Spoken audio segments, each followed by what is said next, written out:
అందరికీ నమస్కారం. ఈ వీడియో తర్వాత ఒక వీడియో అటాచ్ చేస్తా. యాక్చువల్గా మనం 27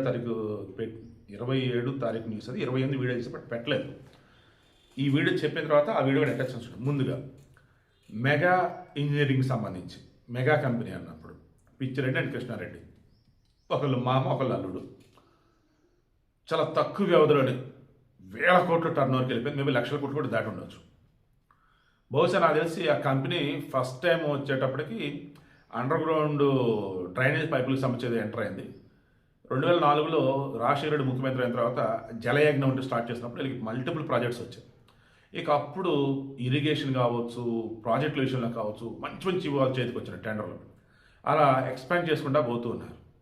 ఈరోజు వాళ్ళు వచ్చేసి రోడ్లు ఏంటి, టన్నెల్స్ ఏంటి, బ్రిడ్జిలు ఏంటి, ప్రాజెక్టులు ఏంటి, ఎలక్ట్రిక్ వెహికల్స్ ఏంటి, అలా ఎన్నో ఉన్నాయి.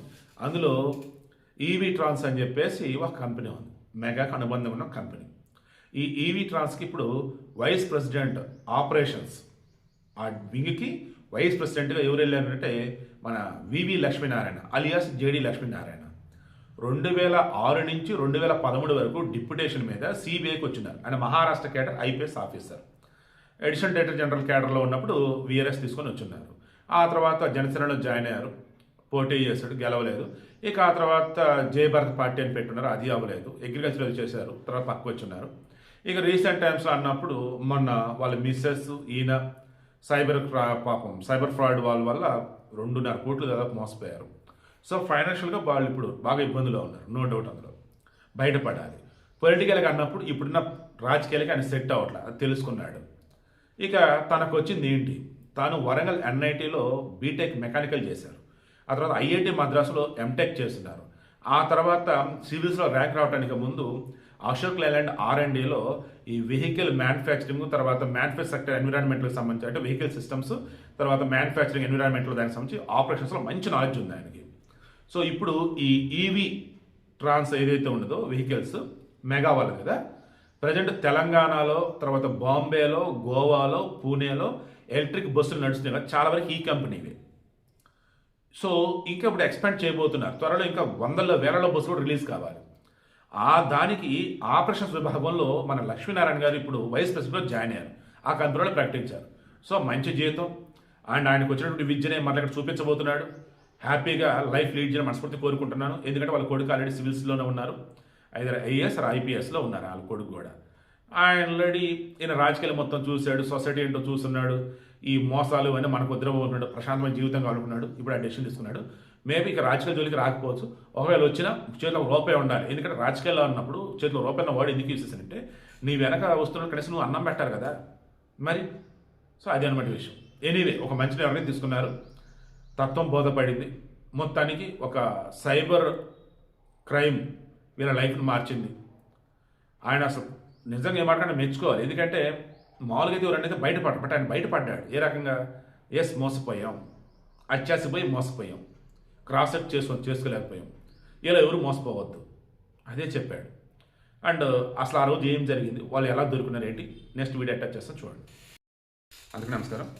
మీకు బాగా గుర్తుంటే మన సిబిఐ మాజీ జడ్జి లక్ష్మీనారాయణ గురించి వాళ్ళ మిస్సెస్ ఊర్మిళ గారు ఏ రకంగా 2.5 కోట్ల 2,80,00,000 పోగొట్టుకున్నారు సైబర్ క్రైమ్కి సంబంధించి మనం మాట్లాడుకున్నాం. ఎలా 500 రెట్లు మీకు లాభాలు వస్తాయి అంటూ, అవతల ఉన్నటువంటి వాడు స్టాక్ మార్కెట్ ఎక్స్పర్ట్ అన్నట్టు, వాడివి ఎన్నో బుక్స్ ఉన్నాయి అన్నట్టు, వాడు ప్రజెంట్ యూఎస్లో ఉన్నట్టు, ఇక్కడ వాళ్ళ టీం ఉండిద్ది అన్నట్టు, మీరు ఒక యాప్ ఇన్స్టాల్ చేసుకొని ఇన్వెస్ట్ చేయాలన్నట్టు మొత్తం గైడ్ చేసి మొత్తం నమ్మేసింది.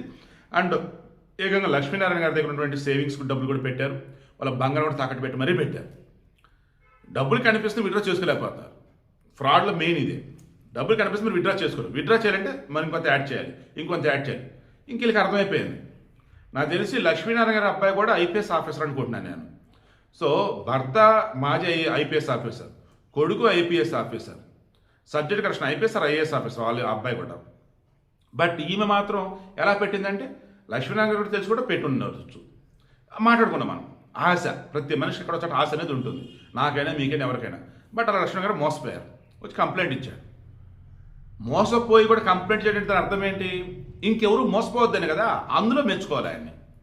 ఇప్పుడు నేనున్నానండి, నాకు సంబంధించి ఎక్కడో ఎవరో చిన్న ఇబ్బంది కలిగించారు, నమ్మించి మోసం చేశారు.